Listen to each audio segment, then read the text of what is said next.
Let's go ahead and get started. Today we are going to view some midpoint questions. We're going to learn a little bit about the midpoint formula, figure out how we can use it, and what we will use it for. So our I can statement today is I can find the midpoint between 2 points.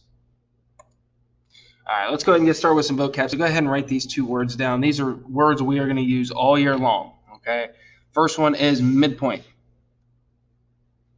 All right, a midpoint is a point halfway between 2 endpoints. Okay, a point halfway between 2 endpoints.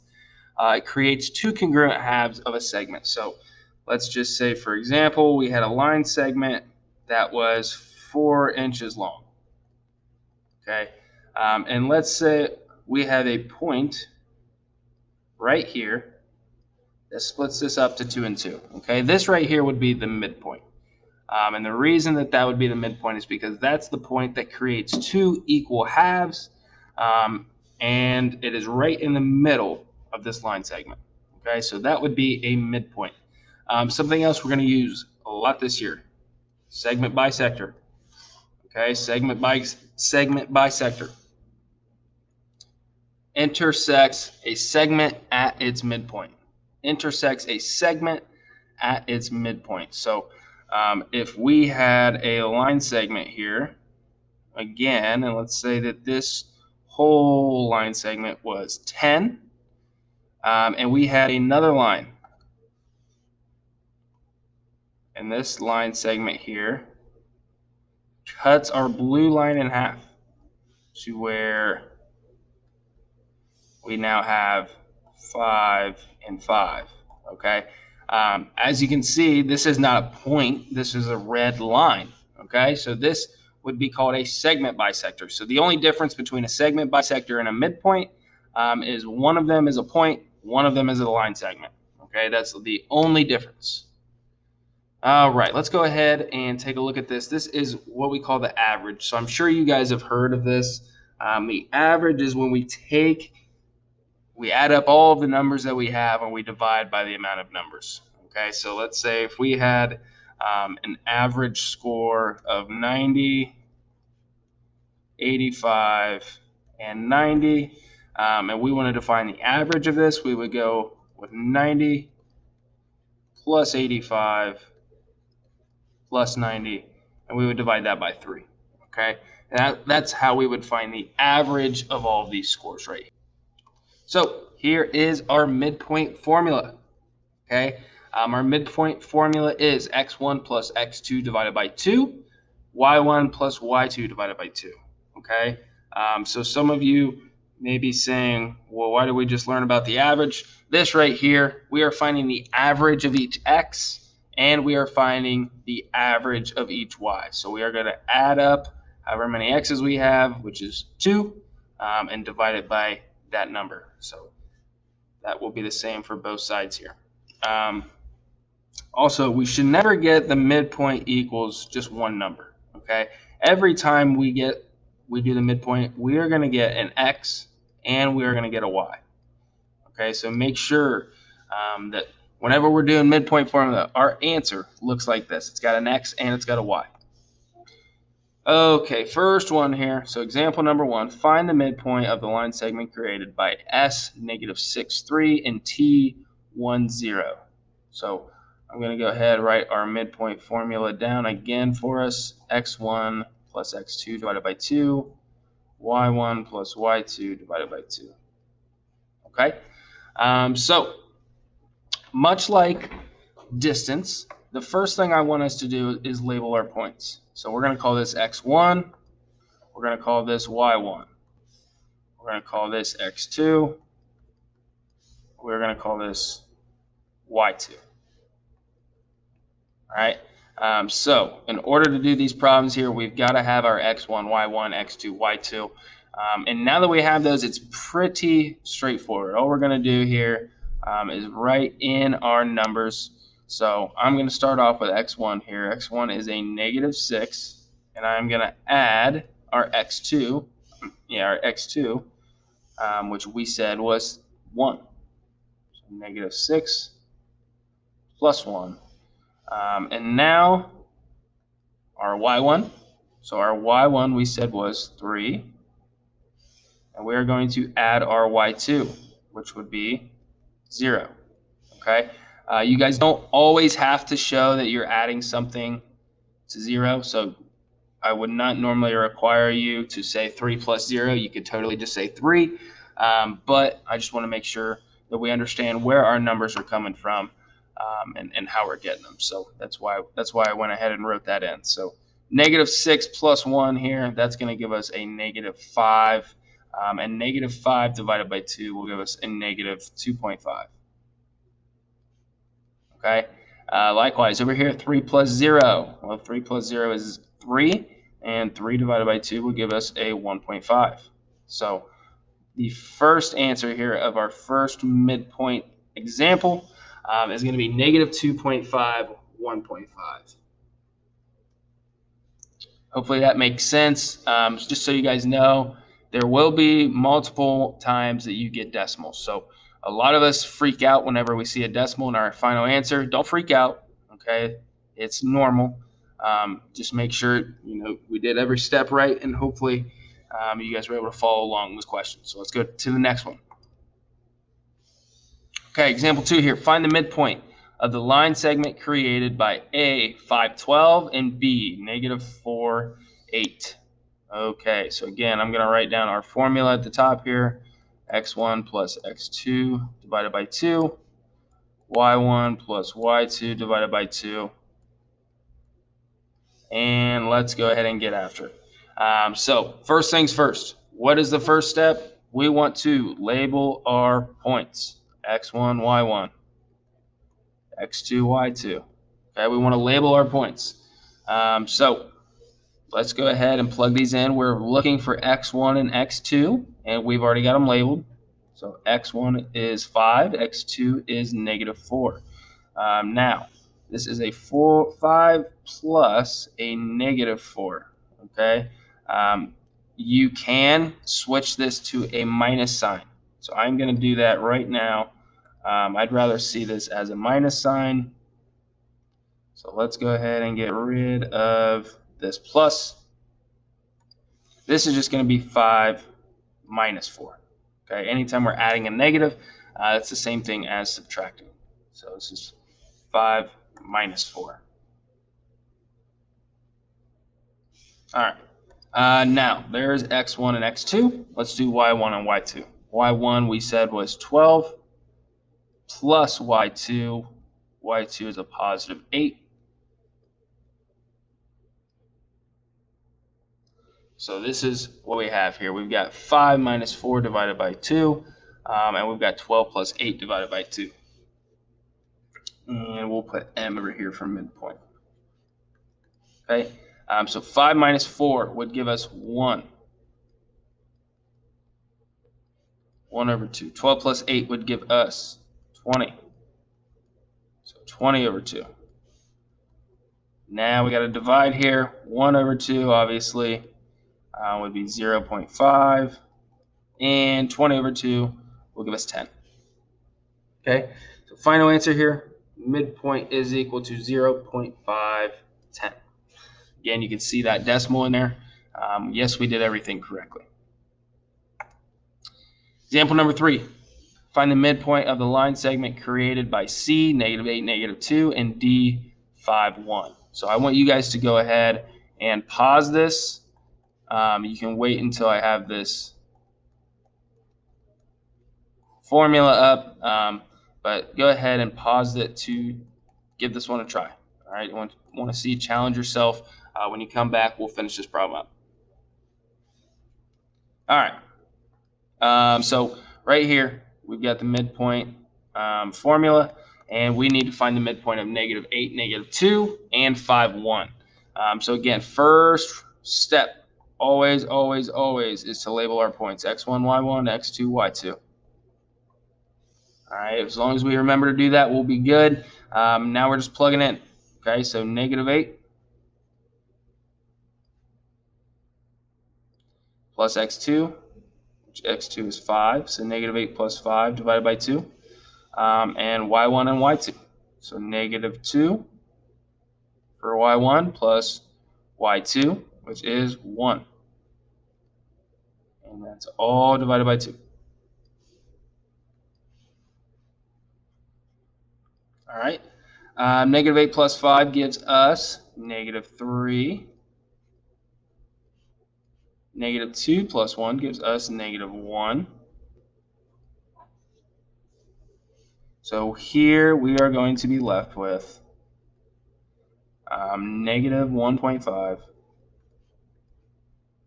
negative 0.5. Negative 1.5, negative 0.5. Okay? All right. All right, let's go ahead and take a look at this one now. This is a little bit different. So here, example 4 says, find the coordinates of the missing endpoint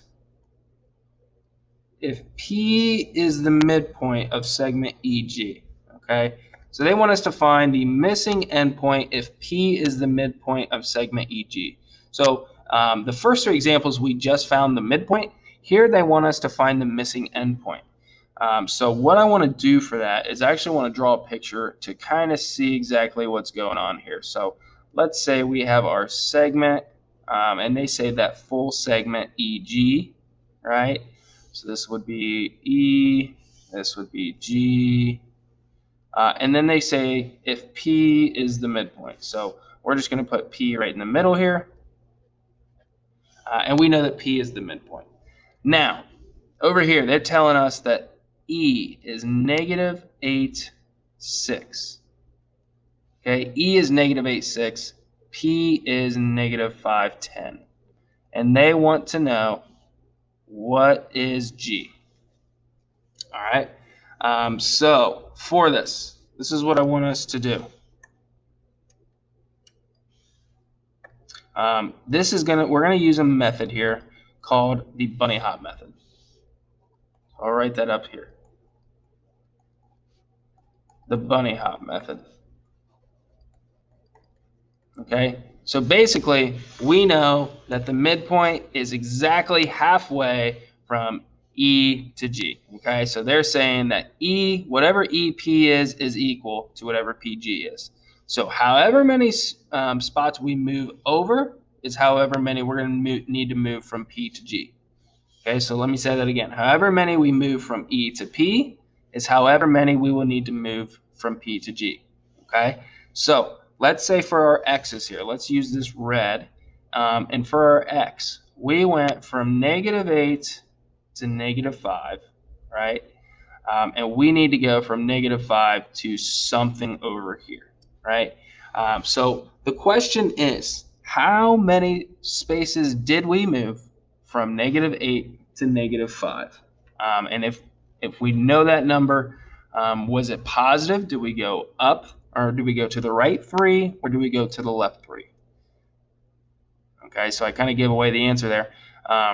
From negative 8 to negative 5, we move 3 spaces, and we move 3 spaces in a positive way. Okay, we added 3 to this right here. Okay, so that's how we're going to need to do the second half. If we jumped to the midpoint by plus 3, we need to jump to the endpoint by plus 3. So negative 5 plus 3 gives us a negative 2. Okay. Same thing goes for the y's. So we're going to start with our y. We're going to start with our 6. We're going to do a nice little bunny hop over here to our 10. And we're going to need to do another bunny hop over to our g. Okay. So let's see here. From our 6 to our 10, how many spaces did we move? And did we add or subtract? It looks like from 6 to 10, we added 4. Okay. From 6 to 10, we added 4. So the bunny hop method tells us that whatever we do on that first hop, we have to do on that second hop. So this over here will also be a plus 4. Okay. So we're going to do 10 plus 4. That will give us 14. All right. So our final answer here is going to be negative 2, 14. All right. Okay, next example here. We're going to do one just like this again, okay? So if you had questions on that last one, hopefully we're going to clear them up by doing this again. If you think you're pretty comfortable on this, I want you to pause it and try to give this one a shot on your own, okay? So this says find the coordinates of the missing endpoint if P is the midpoint of segment EG. So again, I'm going to draw a picture here to help us out. They're saying that P is the midpoint of segment EG, just like in the last question. So we're going to go ahead and draw EG just like we did in the previous. So we said this was G, so this was E, and P is somewhere in the middle, and this is P, okay? So again, we're going to use that bunny hop method. I'm going to put the numbers a little bit lower this time. So this is -1, 3. This, oops, sorry about that. P is -1, 3. And G is 5, 6. Okay, so looks a little bit different, but we just got to make sure we do one thing correctly. Okay, we've got to make sure that we are using the correct method in our bunny hop, whether that's jumping to the left or jumping to the right. We've got to make sure that we do the right thing for this bunny hop method. So again, I'm going to write this up here. This is the bunny hop. So let's go ahead and get started here. I will give you guys a hint. We want to make sure we go whichever direction we're trying to find. So we're trying to find E here. So we're going to need to go from right to left. Because we're trying to find E here, we're going to want to go from right to left. So let's go ahead and start with our X. Okay, our X. So we would go from 5 to -1. So what exactly happened from 5 to -1? I believe that we subtracted 6. Okay, so 5 minus 6 gives us -1. We're going to need to do the same thing to get to our E. Okay, we're going to need to do the same thing. We need to do a -6 over here as well. So -1 minus 6 gives us a -7. All right. Next up, we're going to do our Y. Okay, so we're going to go from 6.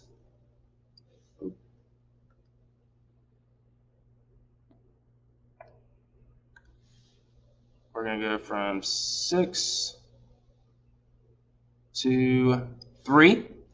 Okay, so from 6 to 3, what did we do? And it looks like we subtracted 3. Okay, so again, that's what we're going to have to do on our second bunny hop here. Whatever we do from G to P, we've got to do from P to E. So if we subtracted 3 the first time, we're going to need to subtract 3 again. Okay, so 3 minus 3, that's going to give us a 0. So our final answer here is -7, 0. Okay. Let's go ahead and move on here to our last example. This one is a little bit of fun. It's a little challenging, but it definitely makes it a little bit more fun here. So let's see what we have. It says find the measure of PQ if Q is the midpoint of PR. Okay, find the measure of PQ if Q is the midpoint of PR. So we know here that we have these two segments. We've got PQ and we've got QR. And we know that Q is the midpoint here, right? So let's go back to our definition real quick here to tell us what the midpoint does. And I want you to focus right here on this. It creates two congruent halves of a segment, okay? Two congruent halves of a segment. So since the midpoint creates two congruent halves, that tells me that these two line segments are in fact congruent, okay? And let me show you how we mark that. This right here, this is like a hash mark. So we put a hash mark on each of these. So since both of these have one hash mark, that tells us that these are congruent to each other, okay? So what we can do is we can say PQ is equal or is congruent to QR, all right? We know that PQ is congruent to QR. So what we do in this instance, if we want to solve this for y, okay, if we want to solve this for y, what we're going to do is we're going to actually take PQ and we're going to set it equal to QR. So we are going to take 9y minus 2, and we are going to set that equal to 14 plus 5y. Okay? We take these two segments and we put them equal to each other. That's how we solve for this. All right, so now we're just solving simple algebra. We want to make sure that we get our y's together here, so I'm going to subtract the little brother away. I always will subtract the smaller number to the other side. So 5 here is smaller than 9, so we're going to subtract our 5y over, and that gives us 4y minus 2 is equal to 14. And I'm sure you guys know what to do from here. Let's go ahead and add a 2 to both sides. And we are going to get 4y equals 16. And from this point on, we just have one more step. All that's left to do is divide both sides here by 4. So we're going to divide both sides by 4 and get our final answer of y equals 4. Okay? Hope this helps.